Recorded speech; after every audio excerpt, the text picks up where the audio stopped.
குடும்பத்தில் இருக்கிற நம்மளோட வீட்டில் இருக்கிற நம்ம பாட்டியை, நம்ம அம்மாவை, நம்ம அக்காவை, நம்ம தங்கச்சியை பற்றின ஒரு தீர்மானம்.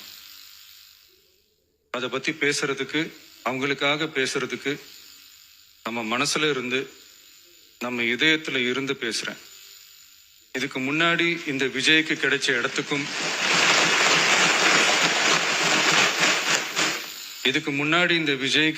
இடத்துக்கும் இன்னைக்கு இந்த விஜய்க்கு கிடைச்சிருக்கிற இடத்துக்கும் மிகப்பெரிய காரணமா இருக்கிறதுல என்னோட பாட்டி, அம்மா, அக்கா, தங்கச்சிங்க தான்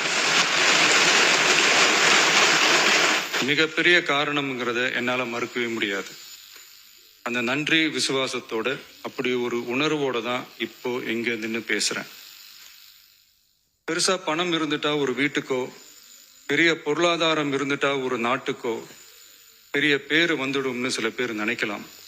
ஆனா உண்மையாகவே ஒரு வீட்டுக்கோ ஒரு நாட்டுக்கோ எப்ப பெரிய பேர் கிடைக்கும் தெரியுமா? அந்த வீட்டு பெண்கள் தனிப்பட்ட முறையில சமூகத்துல உயர்ந்தாதான் பெரிய பேரு ஒட்டுமொத்த சமூகத்துக்கே கிடைக்கும். நம்ம தமிழ்நாட்டு மண்ணில் சங்க காலத்துல இருந்த அன்னைக்கும் சரி இன்னைக்கும் சரி மிகப்பெரிய அடையாளமா இருக்கிற பெண் ஆளுமைகள் நிறைய பேர் இருக்காங்க.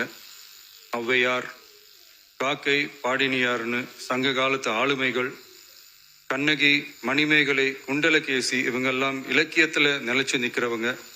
ஆண்டாள், காரைக்கால் அம்மையார், இவங்கெல்லாம் ஆன்மீகத்திலையும் இலக்கியத்திலையும் உயர்ந்த இடத்துல இருக்கிறவங்க.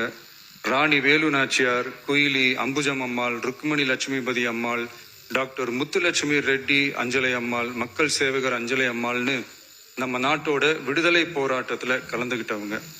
நம்ம தமிழ்நாட்டு பெண் ஆளுமைகள் நிறைய பேர் இருக்காங்க. சுதந்திர போராட்டத்துல இருந்து சமூக நீதி போராட்டம் வரைக்கும் கலந்துகிட்டவங்க தான் நம்ம தமிழ்நாட்டு பெண்கள்.